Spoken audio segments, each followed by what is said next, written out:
Sisi sote atakosaje kutukirimia mambo yote pamoja naye? Tuombe.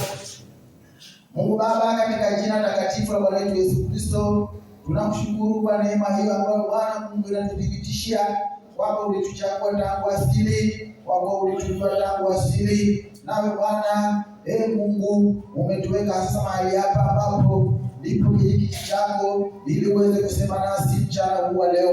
Baba, ninakushukuru Mungu, nikiamini kwamba maadamu wewe ufanya kazi pamoja nao wakupendao katika kuwapatia mema, hasa wale walioitwa kwa kusudi lako. Nakushukuru kwa kuwa kusudi lako limetuita mchana wa leo ili kwamba pamoja nawe kazi kwa pamoja, hata tukishiriki mwili na damu yako na Yesu Kristo, ili upate uzima na kustahili ufufuo katika siku ya mwisho. Baba, sema nasi.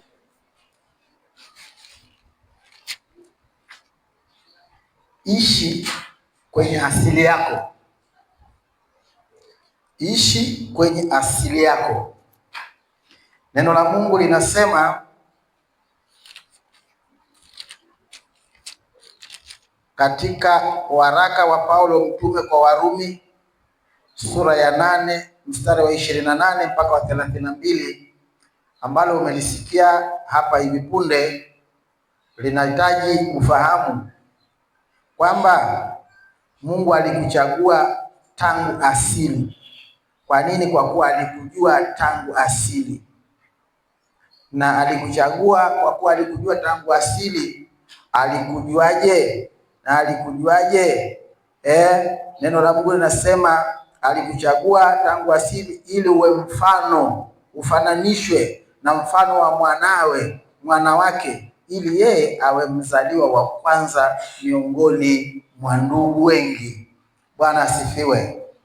Tunahitaji kufahamu sana kwamba tuna asili ambayo siku zote Bwana Yesu anataka tuikumbuke sana hiyo asili na tuweze kuishi katika hiyo asili. Kwa nini? Kwa sababu yeye alitujua tangu asili. Na asili yako mimi na wewe si nyingine. Asili yako mimi na wewe ni Mungu. Bwana asifiwe. Yaani huna asili nyingine. Asili yako ni Mungu. Asili yako sio kabila lako.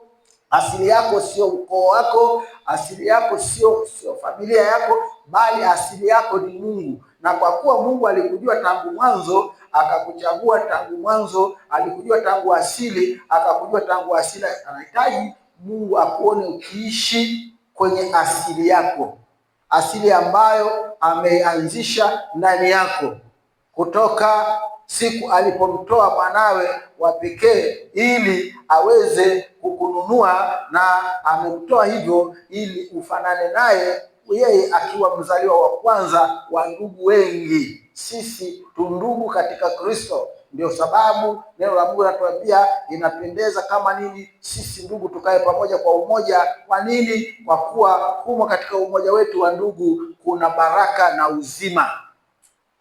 Bwana asifiwe. Kusudi la Mungu ni kutubariki na kutupa uzima hata milele, na hivyo vyote tunavipata katika mwanawe, Bwana wetu Yesu Kristo, ambaye wakati huu hasa katika siku ya leo anahitaji tuwe na ushirika wa mwili na damu yake ili tuishi kwenye asili yetu. Maana kwa kufanya hivyo tunakumbuka vile Yesu alivyotukomboa, vile Yesu alivyokufa msalabani. Alikufa msalabani kwa maumivu makali, alikufa kwa uchungu mkali ili aweze kushiriki uchungu wa mauti ya mwili wa mwanadamu ambaye alizaliwa.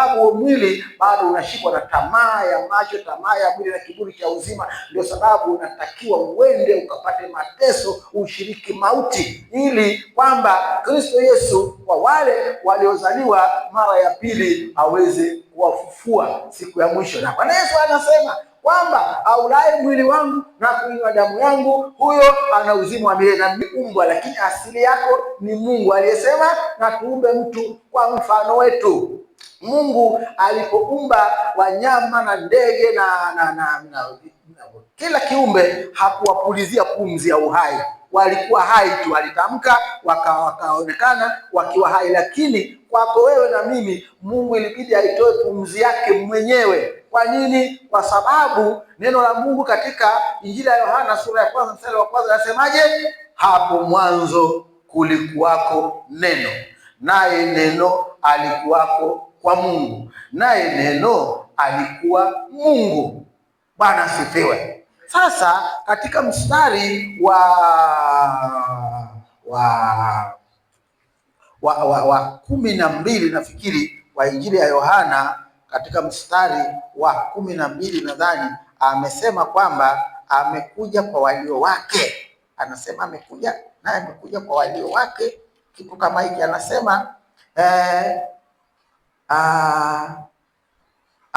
mstari wa 9 anasema kulikuwako nuru halisi amtiaye nuru kila mtu, na neno la Mungu linasema ninyi ni nuru ya ulimwengu. Kwa nini? Kwa kuwa Bwana Yesu ni nuru ya ulimwengu, na yeye amefananishwa na wewe kwa sababu yumo ndani yako. Alikujua tangu asili, akakuchagua tangu asili ili aweze kufanya kazi pamoja na wewe. Bwana asifiwe. Afanye kazi pamoja na wewe katika kukupatia mema, na mema ambayo Bwana Yesu anapanga kukupatia ni kukuona unafananishwa naye katika kila kitu. Neno la Mungu linasema alikuwepo nuru halisi amtiaye nuru kila mtu akija katika ulimwengu. Alikuwako ulimwenguni, hata kwa yeye ulimwengu ulipata kuwapo, wala ulimwengu haukumtambua. Alikuja kwake, wala walio wake hawakumpokea.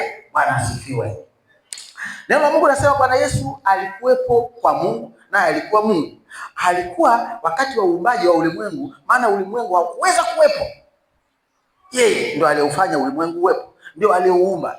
Na Mungu kumbe aliposema na tuumbe mtu kwa mfano wetu, alizungumza akiwa ndani ya Kristo na Kristo ndani ya Baba, na hivyo ndivyo ilivyo.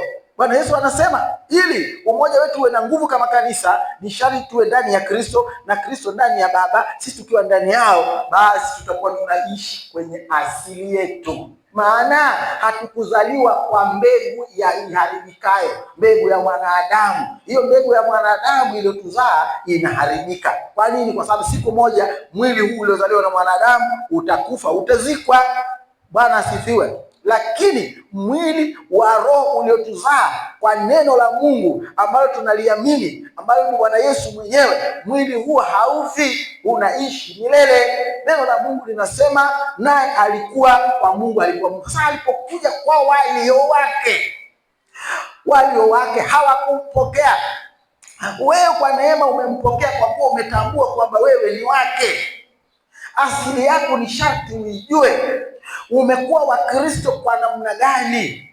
Umekuwa wa Kristo kwa sababu umetubu dhambi, umemgeukia Bwana Yesu awe Bwana na Mwokozi wako, na unaishi katika yeye, huku ukila na kunywa mwili na damu yake kwa jinsi ya Roho. Bwana asifiwe. Tuko katika mwili, lakini vya rohoni tunatumia mwili huu kuvila. Vya rohoni tunatumia mwili huu kuvila, kwa sababu hata ukisoma neno la Mungu utatumia macho haya ya damu na nyama, na utapokea katika akili hii ya mwili, na utafahamu katika fahamu wa mwili, lakini katika roho unakula vya rohoni, ambavyo vyenyewe kama ambavyo Bwana Yesu alipokuwa akijaribiwa na yule adui, akasema badilisha huo mkate ni mawe yawe mkate, lakini Bwana Yesu akasema imeandikwa mtu hataishi kwa mkate tu, kwamba katika mkate utaishi kwa ajili ya mwili, lakini kila neno litokalo katika kinywa cha Mungu utaishi kwa ajili ya roho. Na hilo neno ndio uzima wa milele. Hilo neno ndio linalotupa sisi kwa neema hata siku ya leo tuweze kushiriki mwili na damu ya Bwana wetu Yesu Kristo. Kwa nini? Kwa sababu tumeliamini hilo neno. Na kwa kuwa umeliamini neno, umemwamini Mungu. Na kwa kuwa umemwamini Mungu, Mungu yuko ndani yako. Na kwa kuwa uko ndani yako, anataka uiishi hii asili. Maana Bwana Yesu atakaporudi, anataka ione asili yake. Yohana anasema, tazameni nipendwa namna gani tuitwa wana wa Mungu, na ndivyo tulivyo. Ulimwengu haujui jinsi tulivyo, na kwa sababu haujui yeye, lakini sisi tunafahamu. Kwa kuwa atakapokuja, atakapodhihirishwa mwana wa Mungu, tutamuona kama alivyo. Kwa nini? Tutakapomuona kama alivyo, tutafanana naye. Kwa kuwa Yesu Kristo atakapokuja utamuona kama alivyo, utafanana naye. Wewe huwezi kufanana naye halafu uitwe kitu kingine. Bwana tusaidie. Huwezi kufanana na Yesu halafu uitwe kitu kingine. Huwezi kufanana na Mungu halafu uitwe kitu kingine. Ndio sababu neno la Mungu linasema amekuja kwa walio wake. Walio wake hawakumpokea kwa sababu walipenda giza, wakaikataa nuru. Na sisi tunaambiwa mimi ni nuru ya ulimwengu. Bwana Yesu anasema mimi ni nuru ya ulimwengu, na kila anifuataye hatakwenda gizani kamwe, bali atakuwa na nuru ya uzima. Hilo neno limeandikwa katika Injili ya Yohana sura ya 8 nafikiri. Bwana Yesu amesema mimi ndimi nuru ya ulimwengu. Injili ya Yohana sura ya 8 mstari wa 12. Neno la Mungu linasema, basi Yesu akawaambia tena akasema, mimi ndimi nuru ya ulimwengu. Yeye anifuataye hata kwenda gizani kamwe, bali atakuwa nuru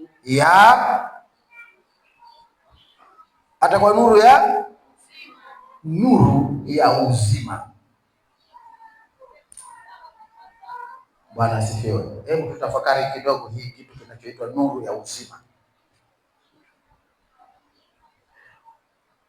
Kama uzima ni nuru, hiyo nuru inaangaza wapi? Maana uzima umo ndani ya mtu. Uzima umo ndani ya mtu. Kama unaambiwa utakuwa na nuru ya uzima, na uzima umo ndani yako, ndio unaoamua wewe uishi hivi sasa, usimame tena uwepo hapa kusikia neno la Mungu. Hiyo uzima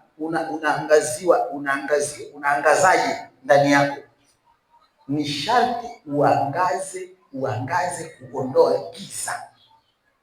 Ni sharti uzima wako ndani ya Kristo uangaze, utoe nuru ya kuondoa giza ndani yako. Sharti utafute giza lililomo ndani yako. Ni giza la namna gani? Ndio sababu ninakwambia ishi katika asili yako, ndani yako. Kama kuna giza la namna gani, uondolewe hilo giza ili nuru yako iangaze. Ndio asili yako. Hiyo ndio asili yako. Kwa nini? Kwa sababu Bwana Yesu unayemwamini ni nuru ya ulimwengu, na wewe ni nuru ya ulimwengu. Na yeye amesema na kila anifuataye hata kwenda gizani kamwe, bali atakuwa na nuru ya uzima. Ukienda katika nuru ya Kristo, wewe unatembea katika nuru ya uzima. Na uzima huo sio uzima huu peke yake ulionao, ambao unatamani sana kula na kunywa na kuvaa na kuishi na kufurahi, bali ni zaidi ya huo uzima. Kwa nini? Ni uzima wa milele ambao umo ndani ya Kristo. Naye ametuambia kwamba uzima huo ni haki, amani na furaha katika Roho Mtakatifu. Kwa hiyo Roho Mtakatifu na kuongoze kufahamu kwamba asili yako ni Bwana Yesu. Asili yako ni neno la Mungu. Asili yako ni kutenda haki ili uwe na amani na furaha katika Roho Mtakatifu. Bwana asifiwe. Sasa hiyo asili anasema hao aliwachagua tangu asili, aliwajua tangu asili, na kwa sababu aliwajua tangu asili atafanyaje? Amewainua. Sasa kama Yesu Kristo amekuchagua tangu asili na amekuita tangu asili, katika kitabu cha Mwanzo sura ya kwanza, kwa sababu hatuwezi kusoma Agano Jipya tukaacha Agano la Kale. Bwana Yesu anasema haitaondoka yodi wala nukta. Lazima tufahamu kwamba asili yetu, sawa, tumesikia neno la Mungu, tumeokolewa na Bwana Yesu, lakini huko mwanzo kama tulikuwa hivyo, ndivyo Mungu alikuwa anasema nini kwa ajili yako wewe uliokuwa tangu mwanzo alikuchagua. Nasoma mstari wa 1 mpaka 5 kama ilivyoandikwa kitabu cha Mwanzo. Hapo mwanzo Mungu aliziumba mbingu na nchi, nayo nchi ilikuwa ukiwa tena utupu, na giza lilikuwa juu ya uso wa vilindi vya maji. Roho ya Mungu ikatulia juu ya uso wa maji. Mungu akasema, neno lake la kwanza katikati ya giza. Mungu amesema nini? Na iwe nuru. Bwana Yesu anasema mimi ndimi nuru ya ulimwengu. na ninyi ni nuru ya ulimwengu. Lakini Bwana Yesu anasema kila alifuataye hata kwenda gizani kamwe, bali atakuwa na nuru ya uzima. Mungu alipokuwa katika uumbaji akaona giza limeenea katika vilindi vya maji. Alichokisema mwanzo, alitamka nuru. Maana yake nchi ilipokuwa na giza ilikuwa ukiwa, tena utupu, lakini baada ya kutamka nuru, vitu vyote vikawa wazi ili vidhihirishwe. Katika uumbaji wa Mungu, uumbaji wa Mungu ni sharti udhihirike. Uumbaji wa Mungu ni sharti udhihirike, kama ilivyo wokovu wako ni sharti udhihirike katika ulimwengu. Huwezi kuambia ulimwengu kuamini umeokoka bila kudhihirisha wokovu ulionao katika ulimwengu, katikati ya watu waliogizani. Na giza ambalo Bwana Yesu anasema kila anifuataye hata kwenda gizani kama atakuwa na nuru ya uzima. Anayesema hivi ni mwanzo alikuwa neno, na neno lilikuwa kwa Mungu, na neno lilikuwa Mungu, na kwa neno la Mungu unafanyika nuru. Kwa nini? Kwa sababu kwa kulijua neno la Mungu utauambia ulimwengu unaotembea katika giza la kutokuifahamu nuru kwamba Yesu anaokoa, aliye nuru ya ulimwengu. Na wewe kwa kuwa unaibeba nuru, ishi kwenye asili yako. Bwana asifiwe. Asili yako wewe ni nuru. Asili yako wewe ni Mungu. Asili yako wewe ni Kristo aliyekukomboa. Na Bwana Yesu alikwenda msalabani akachukua uchungu ule wa mauti kwa sababu ya mwili huu ambao tamaa yake siku zote ni nini? Tamaa ya mwili ni nini? Tamaa ya mwili ni nini? Ni mauti. Tamaa ya mwili ni mauti, bali karama ya Roho ni uzima. Tamaa ya mwili ni mauti, bali karama ya Roho ni uzima. Angalia sana kitu gani kinachokutamanisha kwenye mwili. Kinachokutamanisha kwenye mwili kwanza ni macho, ni masikio, ni kinywa, ni mikono na miguu, na hiyo milango ya fahamu ambayo inatumiwa sana na adui kukupeleka katika upotovu wa kupenda kufanya ya mwili ili uweze kuikosa roho. Na hapa Bwana Paulo asema kwamba tamaa ya mwili ni mauti, bali karama ya Roho ni uzima. Bwana tusaidie kwamba asili yetu sio mauti. Kwa hiyo tamaa ya mwili yenyewe haikupeleki kwenye asili yako, inakupeleka kwenye asili ya mwili ambayo tamaa yake ni mauti. Maana mwili utaishia kwenye mauti, bali roho inaishia kwenye uzima kwa njia ya kuliamini neno la Mungu, kwa njia ya kumwamini Bwana Yesu. Sasa kwa jinsi hiyo Mungu amesema kwamba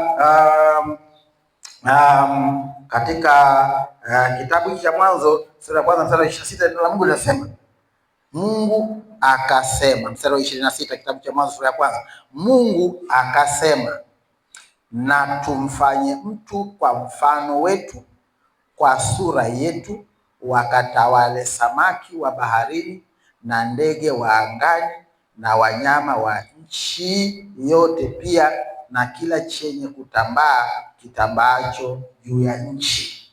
Bwana asifiwe.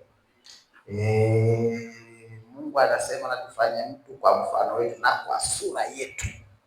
Hivi katika hali ya kawaida miili tulionayo ina sura moja?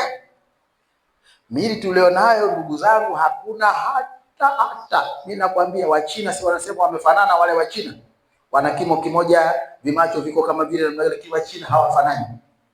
Nakwambia Wachina ukiwachunguza huwezi kusema Wachina hao kwa sababu huyu ni mfupi na huyu kaka macho yake yamefanana sana. Huwezi kuwatofautisha. Wachina wametofautiana. Wachina wametofautiana kabisa. Huwezi kusema wamefanana, wameumbwa kama mtu mmoja, lakini wamefanana sana mpaka uje kuwatofautisha ufanye kazi, utofautisha China huyu na China yule wakikaa kwenye mfano wao. Lakini Mungu amesema na wafanae na sura yetu na mfano wetu. Ikiwa wewe una sura ya Mungu na mfano wake, tazama tunapotofautiana. Sura zetu tu tumetofautiana. Maana usiende kwa Wahindi, usiende kwa Waarabu, usiende kwa Wazungu, sisi wenyewe kwa wenyewe tumetofautiana kiasi. Sasa Mungu kama amesema tupe mtu kwa mfano wetu, hii mfano wetu, mbona tumetofautiana sana? Maana yake Mungu hasemi habari ya mwili. Bwana asifiwe. Na ndio sababu hata ushirika wa meza ya Bwana hatushiriki kwa sababu ya mwili. Kwa nini? Kwa sababu ni chakula cha kiroho. Bwana Yesu alipokuwa akikamatwa ili afanywe mfalme, kwa sababu aliwalisha mikate 5 na samaki 2, wakamfuatafuata ili awalishe, akasema nyinyi hamnifuati kwa sababu msijui mmenifuata hivi kwa ajili ya nini? Ile mikate mliokula. Ndio maana akawaambia mimi ndimi chakula, mwili wangu ni chakula cha uzima na damu yangu ni kinywaji cha kweli, mwili wangu ni chakula cha kweli. Bwana asifiwe. Haya mambo yanasemwa hivi, kusemwa na sisi watu wa Mungu tuliochaguliwa tangu asili kwa sababu Bwana Yesu alitujua tangu asili, tuwe na mfano wake, ili sisi kwa Yesu au ndio mzaliwa wa kwanza wa ndugu walio wengi. Bwana asifiwe. Mungu aliposema tufanye mtu kwa mfano wetu, kwa sura yetu, alisema habari ya mamlaka aliyotupa mimi na wewe ya kutawala viumbe. Anasema wakatawale ndege wa angani, wakatawale wanyama na samaki na vitu vyote. Habari ya utawala Mungu kaiweka. Sasa utawala umo ndani ya dhamiri, utawala umo ndani ya roho. Utawala huu hauko katika mwili. Huo mwili unatumiwa na mamlaka, na kwa sababu mamlaka iliyokuwa, ndio maana Mungu amesema heshimuni wenye mamlaka, kwa sababu hakuna mamlaka ambayo imetoka duniani. Mamlaka yote imetoka kwa Mungu. Mungu aliyesema hivi, jamani, tumuelewe sana. Hasemi habari za watu madikteta na watu ovu ambao demokrasia imewachagua kwa kura wawe ndio viongozi na wenye mamlaka. Mungu anasema habari ya kile tulisema pale mwanzo. Bwana asifiwe. Na tuumbe mtu kwa mfano wetu, kwa sura yetu, wakatawale. Sauti ya mamlaka ya Mungu inaanza na utakatifu. Ndio maana Mungu amesema heshimuni wenye mamlaka, kwa sababu mamlaka ya Mungu haiwezi ikatoka kwa Mungu ikaja duniani kusaidiana na mwovu kuangamiza na kuharibu vitu vyote vile ambavyo havitukufu. Mungu aliposema heshimuni wenye mamlaka, anaheshimu mamlaka ile aliyoiweka tangu mwanzo. Na ndio sababu Bwana Yesu baada ya kufufuka akasemaje? Nimepewa mamlaka yote mbinguni na duniani. Sasa hakupewa mamlaka kuja kuharibu, hakupewa mamlaka ya kuja kutangaza ufalme wa Mungu. Kwa hiyo mamlaka tuitafsiri katika asili yetu. Mungu ameweka mamlaka ndani yetu ya kumhubiri Kristo, na kumhubiri Kristo kwamba Kristo yu hai ndani yako, na ndani yako yuko Kristo aliye hai mwenye mamlaka, kwa kuwa asili yake imo ndani yako, na wewe uiishi hiyo asili. Kwa maana Bwana Yesu anasema kwamba aulaye mwili wangu na kunywa damu yangu, huyo atakuwa na uzima milele, nami nitamfufua siku ya mwisho. Bwana asifiwe. Na Paulo anasema tunaposhiriki meza hii ya Bwana tunatangaza nini? Mauti ya Bwana Yesu mpaka ajapo. Tunatangaza mauti yake mpaka ajapo. Mtu kashakufa, tunatangaza mauti. Sasa kuja tena kunafananaje? Mtu akishakufa maana yake sikafa, lakini tunatangaza mauti ya mtu ambaye alikufa akafufuka na atarudi.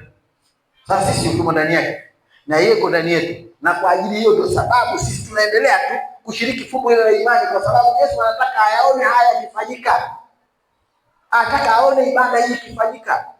Sasa nashangaa, unajua kuna wakati mwingine kuna watu nasikia wamo kanisani, lakini ukisema habari ya ushirika wanaondoka, hawashiriki.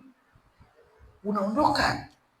Ushirika wako na Kristo ni nini? Sasa kwa mfano, kama unaondoka unajihisi una dhambi, wakati hivi ninavyohubiri mimi, ndio mtu anasema, Paulo anasema mtu anajioni mwenyewe. Bwana asifiwe. Wakati unasikia maneno ya Mungu unaendelea kujitakasa, kwamba Yesu nisamehe, nimefanya kosa na sihitaji kuendelea na hali hii. Yesu naomba unisamehe, kutoka katika dhamiri ya moyo wako kabisa, kwamba Yesu akusamehe, akuone kwenye ushirika. Ukisema naondoka kwa sababu nimekwazana na mtu fulani, na inaonekana hatujasameheana, na kwa sababu gani? Hivi Yesu aliyesema kwamba uchungu wenu usiendelee kabla jua halijazama, wewe usilale na huo uchungu. Kama kuna ndugu yako ukakukosea na wewe umeona kwamba ile kosa sijamsamehe, na yeye hasikii kuomba msamaha, jua lisizame. Kashatoa. Sasa ukiacha jua lizama na bado una kinyongo, bado una tatizo na ndugu yako, hiyo ni wewe mwenyewe tayari umeshalikosea neno la Mungu. Siku nyingi hilo neno la Mungu umelikosea kwa sababu jua limezama na uchungu wa jana bado unao. Ule uchungu wa jana ukiwa nao wewe sasa, kwa maneno haya na kwa ushirika huu wa meza ya Bwana, mwambie Yesu, nisamehe. Siwezi kujisamehe mwenyewe. Bwana asifiwe. Na neno la Mungu katika Zaburi ya 119 mstari ama wa 165 ama 125 unasema, maana wanayo amani nyingi waishikao sheria ya Bwana, wala hakuna la kuwakwaza. Ni Zaburi 119 ama mstari wa 125 ama mstari wa 165 inasema hivi, wana amani nyingi.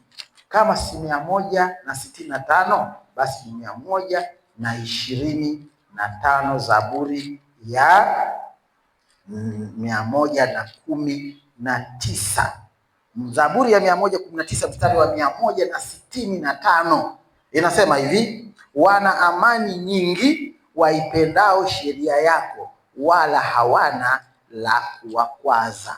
Lakini makwazo yapo.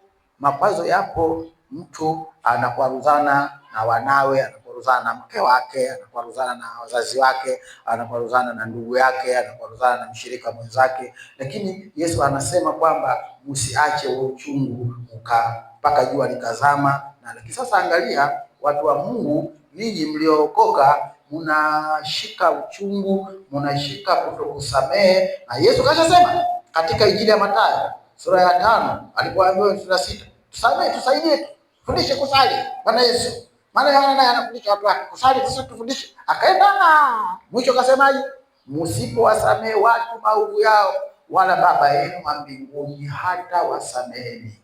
Lakini mimi nikifikiria sana, ninaona ile neno ni kubwa. Msipowasamehe watu makosa yao.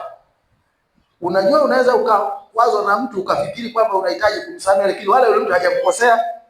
Ili neno lifanye kazi, hilo neno la watu msipowasamehe watu makosa yao, akuudhi tu, hakukubaliana tu jambo fulani, wala huwezi kusema mimi natakiwa sasa niende kwenye neno la Mungu la Baba yetu uliye mbinguni ili neno hili litimie kwamba msipowasamehe watu makosa yao. Huyo mtu hajakukosea, ila wewe umejikosea mwenyewe.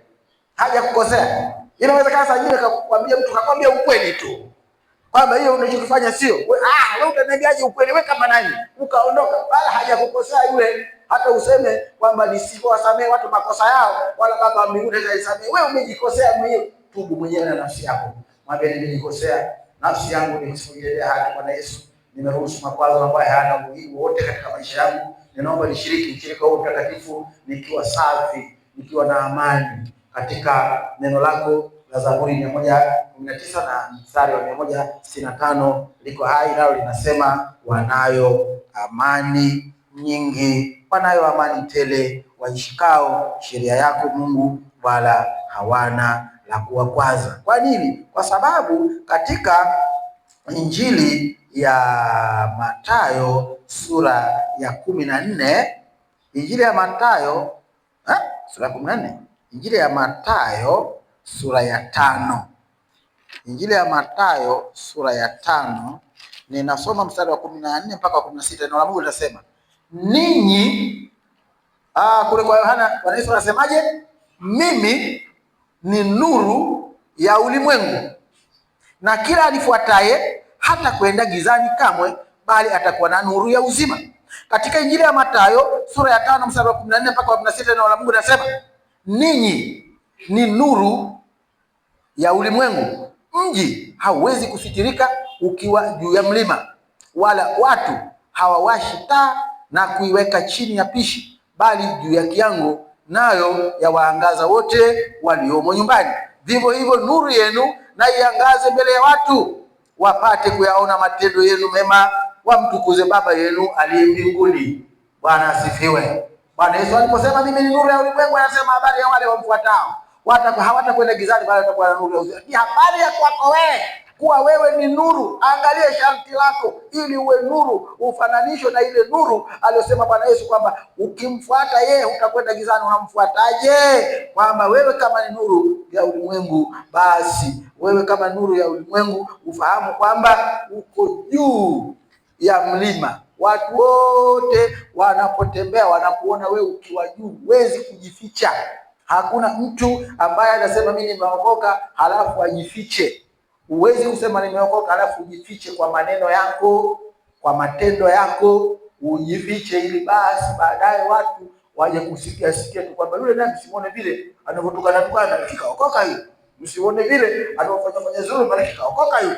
Msimuone vile atawasipokwenda kanisani lakini tukaokoka yule. Mnamwona vile hata kanisani kwenyewe wanasema saa 3 kanisani, yeye anafika saa 5, anafika saa 6, hana shida yote, kikaokoka yule. Haipo hiyo. Ishi kwenye asili yako. Bwana asifiwe. Bwana tusaidie. Yako mambo kabisa unahukumiwa ndani ya moyo wako kabisa, unaona kabisa hapa nimehukumiwa, hapa nimehukumiwa, sitendi haki, sitendei haki nafsi yangu. Sababu haya yote tunaposimama hapa kanisani, kwa mfano, ukisema usifanye hivi, usifanye hivi, ukifanya huitendei haki nafsi yako mwenyewe, sio ya huyo anayesimama kwamba usifanye. Huyo anakusaidia tu nafsi yako ili usije ukaacha kuishi kwenye asili yako. Tuishi kwenye asili yetu. Neno la Mungu linasema mji hauwezi kusitirika usikaa juu ya mlima, na kwamba kwa kuwa mji hauwezi kusitirika na ninyi pia huwezi kuwasha taa alafu kaificha uvunguni. Unaificha nini? Nia yako nini kuwasha taa? Si kuna giza? Na nia yako kama giza, si giza liondoka. Na sasa taa unaweka uvunguni, utaondoa giza, utakwenda mbali. Huwezi kwenda mbali, utaiweka juu ya kiango, weka juu ya meza ili taa iweze kuwaka na watu waone kwamba pale kuna taa. Pale kuna nini? Kuna taa. Si nimwambia siku moja nyumbani kwangu kulinyesha mvua kidogo, halafu nikaweka taa. Ile taa hapa, taa jamani, usiku wale kumbikumbi wale kumbikumbi jamani, wanapopata taa umeshindwa kuelewa. Hivi kumbikumbi usiku taa wanaifuata nini? Wanafuata taa pale mpaka asubuhi. Nimekuja kuamka nikakutana na msitu wa manyoya ya kumbikumbi. Wale kumbikumbi wenyewe shari, wale kunguru siku nyingi, kunguru aachi wale pale tu wana manyoya, kunguru washaondoka nao. Unaona, lakini katika kuruka kwao pale wataruka, mwisho watachoka, wanaondoka chini. Wanaondoka chini, yale mabawa yao yale wanayatoa. Wao wenyewe wanaondoka. Sasa kunguru tunakota wanarudi kingine ndege na nini kila kitu. Kwa nini wanakuja kufia pale na wanamwaga manyoya kwa wingi? Wameona nuru. Bwana asifiwe. Sasa kama ninyi ni nuru ya ulimwengu, ulimwengu unataka uikimbilie nuru yako. Maana ndio asili yako. Sasa asili yako mbona ushawishi ulimwengu? Tumwombe Mungu atupe neema ya kuishi kwenye asili yetu tunaposhiriki katika meza ya Bwana. Bwana asifiwe. Haya, naomba mabinti wa Sayuni tuimbe tenzi za rohoni tunapoandaa ushirika ili tuweze kuendelea na ibada yetu ya ushirika. Neno la Mungu kutoka katika waraka wa kwanza wa Paulo mtume sura ya 10, waraka wa kwanza wa Paulo mtume kwa Wakorinto sura ya 11 kuanzia mstari wa 23. Neno la Mungu linasema, kwa maana mimi nalipokea kwa Bwana niliyowapa nanyi, ya kuwa Bwana Yesu usiku ule aliotolewa alitwaa mkate, naye akiisha kushukuru akaumega akasema, huo ndio mwili wangu ulio kwa ajili yenu, fanyeni hivi kwa ukumbusho wangu. Tuombe. Mungu Baba, katika jina la Bwana wetu Yesu Kristo tunakushukuru kwa ajili ya agano la mwili wako ambao ulikwisha kusema kwamba mwili wangu ni chakula cha kweli, aulaye mwili wangu na kuinywa damu yangu na uzima wa milele, nami nitamfufua siku ya mwisho.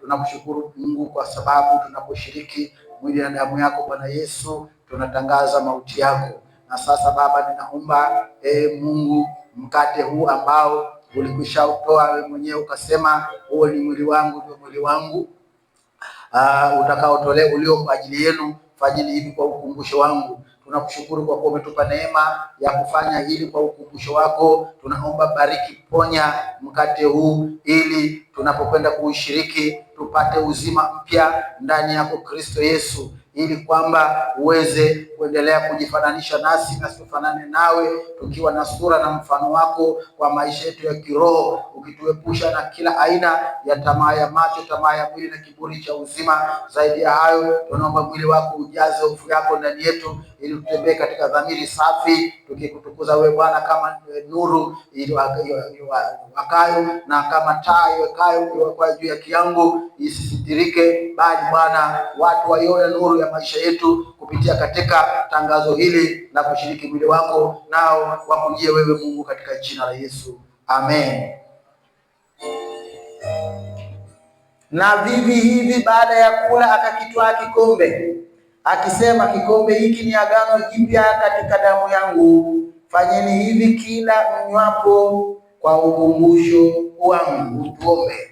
Mungu Baba, katika jina la Bwana Yesu Kristo, asante, tunakushukuru kwa ajili ya ukumbusho wa damu yako Bwana Yesu uliomwagika kwa ajili yetu. Tunaomba damu hiyo ya thamani sana iliyomwagika Baba iweze kututakasa miili yetu, roho na nafsi zetu, itakase dhamiri zetu, itupatie uponyaji na uzima hata milele, katika jina lako Bwana wetu Yesu Kristo. Baba, ninaomba na kuamini, amen. Neno la Mungu linasema, maana kila mlapo mkate huu na kukinywea kikombe hiki mwaitangaza mauti ya Bwana hata ajapo. Basi kila ulaye mkate huu na au kukinywea kikombe hicho cha Bwana isivyostahili, atakuwa amejipatia hatia ya mwili na damu ya Bwana. Lakini mtu ajihoji mwenyewe, na hivyo aule mkate na kukinywea kikombe. Bwana asifiwe. Gharama tulionayo sisi ni ya kujihoji. Yaani kwa bahati mbaya sana hakuna mtu wa pili atakayekuja kukuhoji juu ya dhamiri yako. Ndani yako mwenyewe iko dhamiri, na utajihoji mwenyewe, utajijibu mwenyewe. Lakini usijihoji na kujijibu kwa nia ya kujihukumu, bali jihoji na kujijibu kwa nia ya kutambua kitu gani kimepungua ndani yako, ili utengeneze kwa kumwambia Mungu ndani yako kwamba naomba nisamehe, ili uweze kushiriki mwili na damu ya Bwana Yesu, upokee uponyaji ndani yako, kwa sababu tunashiriki kutoka kwenye dhamiri ya ndani, tupokee uponyaji wa ndani.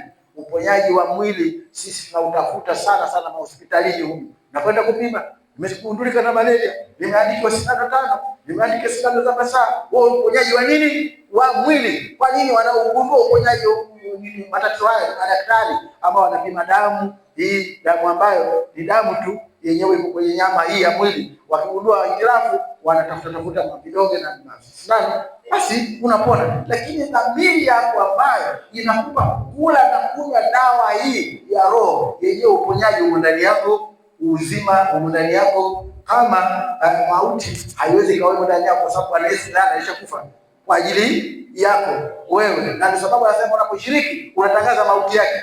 Sio kwamba maanake unatangaza mauti yake, umekufa pamoja na Kristo, umefufuka pamoja na Kristo, na utakwenda kumpokea Kristo atakaporudi, na kumlaki Kristo atakaporudi. Bwana asifiwe. Kwa hiyo ninaomba unapoendelea hivi, wanapoendelea kuimba tezi za rohoni, basi wewe unakuja kushiriki mwili na damu ya Bwana Yesu Kristo kwa dhamiri safi. Na Bwana Yesu ni mwaminifu, atatengeneza maisha yako.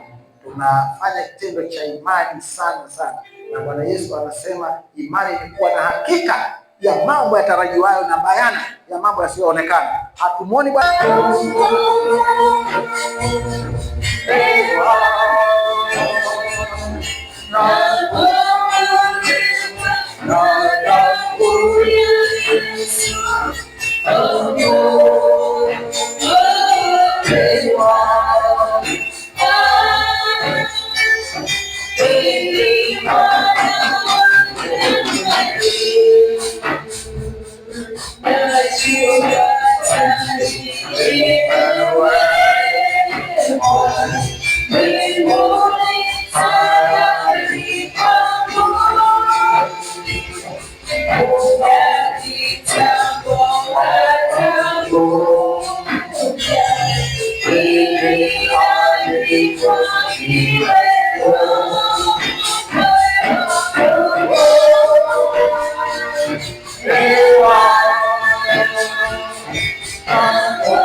Sijaona tausi.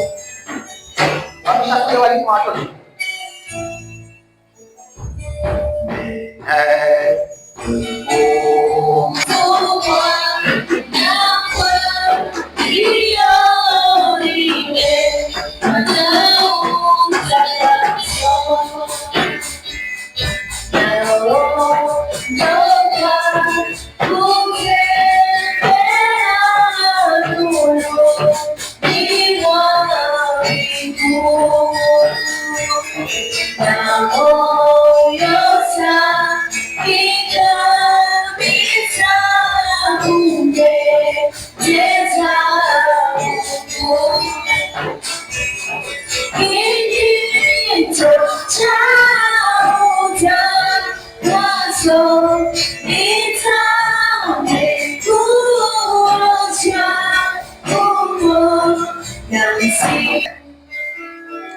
Ninasoma neno la Mungu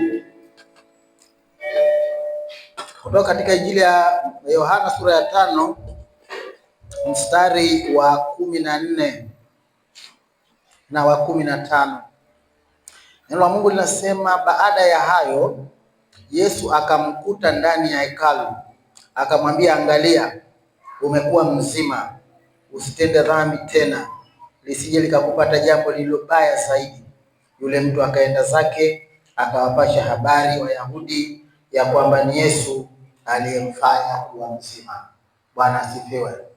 Unajua, mtu huyo alikuwa anakaa kwenye birika la Bethzatha katika tao la Mfalme Sulemani kwenye hekalu miaka 38 akiwa hawezi, maana alikuwa amepooza mwili mzima. Desturi ya watu kuponywa pale kwenye birika ni katika muda wasiofikiria, wale wasiotegemea. Malaika huwa anashuka na anatibua maji kwenye lile birika, na akisha kutibua yale maji, neno la Mungu linatuambia kwamba aliyekuwa wa kwanza kuruka akajitupa mle kwenye yale maji yaliyotibuliwa, basi anakuwa anaponya ugonjwa wake. Desturi ikawa ni hiyo. Bwana asifiwe. Desturi ikawa ni hiyo.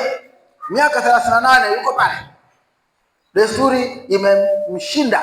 Kwa nini? Kwa sababu uwezo wa kuingia katika kile lile birika ili aweze kuponywa hakuweza. Kwa nini? Kwa kuwa alikuwa amepooza. Bwana tusaidie.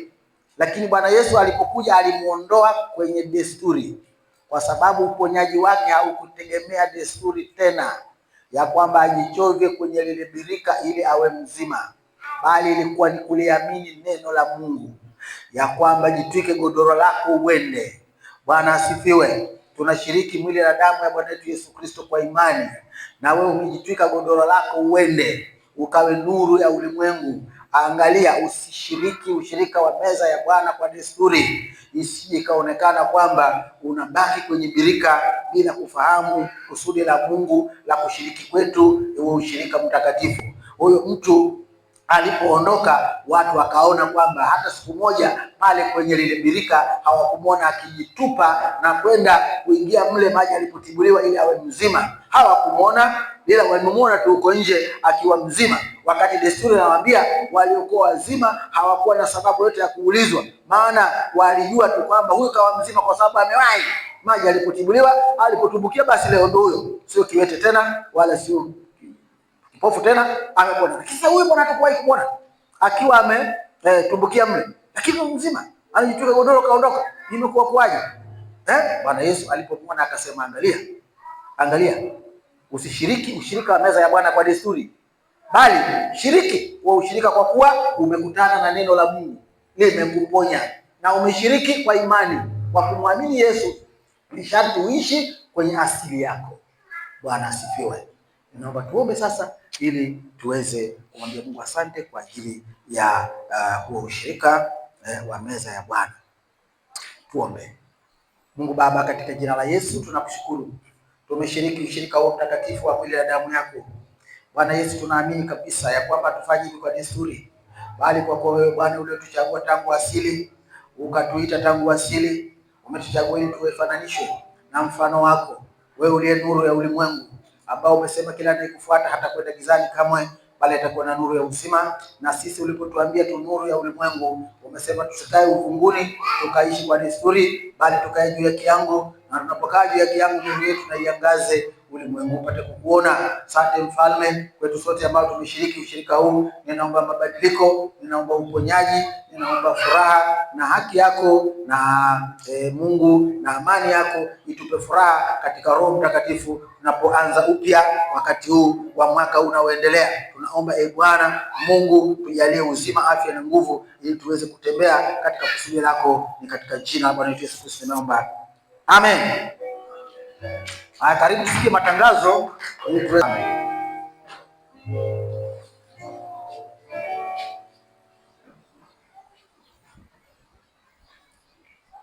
Nitaona uzuri wako, Mfalme wa Yakobo.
Mungu Baba, katika jina takatifu la Bwana Yesu Kristo, tuna furaha kwa kuwa tumekombolewa na damu yako, Mfalme.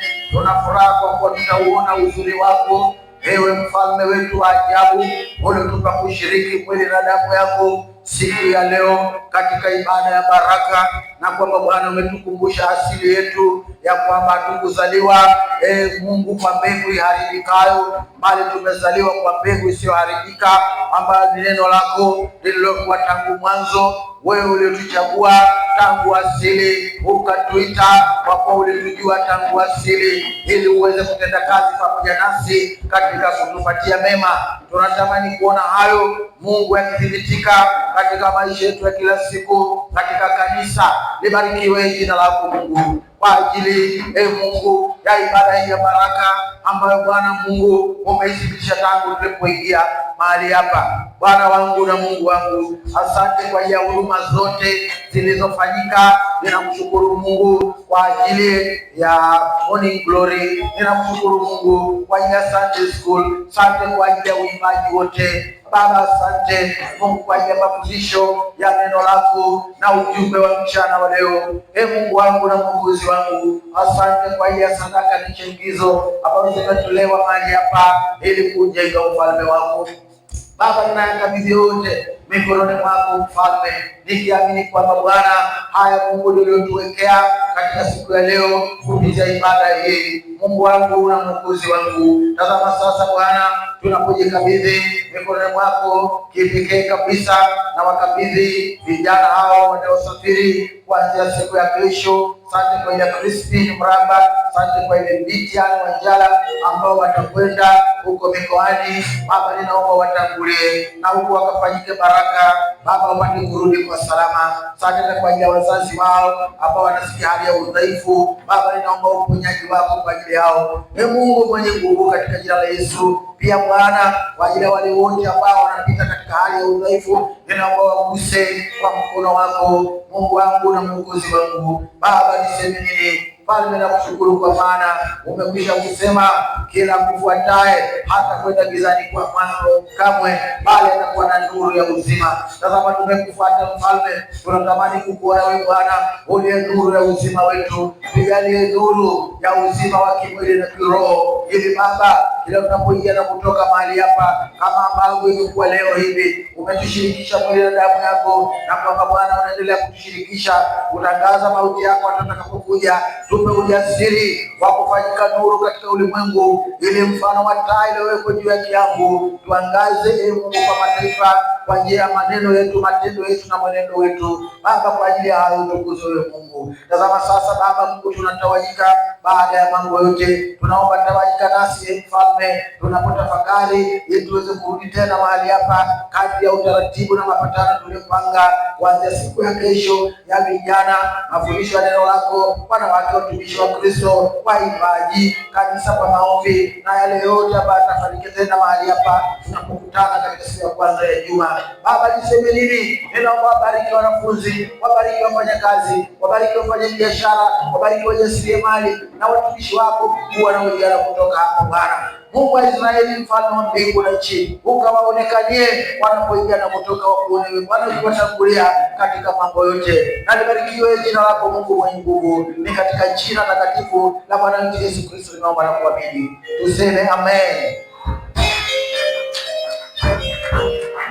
Bwana akubarikie na kukulinda. Bwana kuangazie nuru za uso wake na kukufadhili. Bwana kuinulie uso wake na kukupa amani. Mungu abariki, na amani ya Bwana.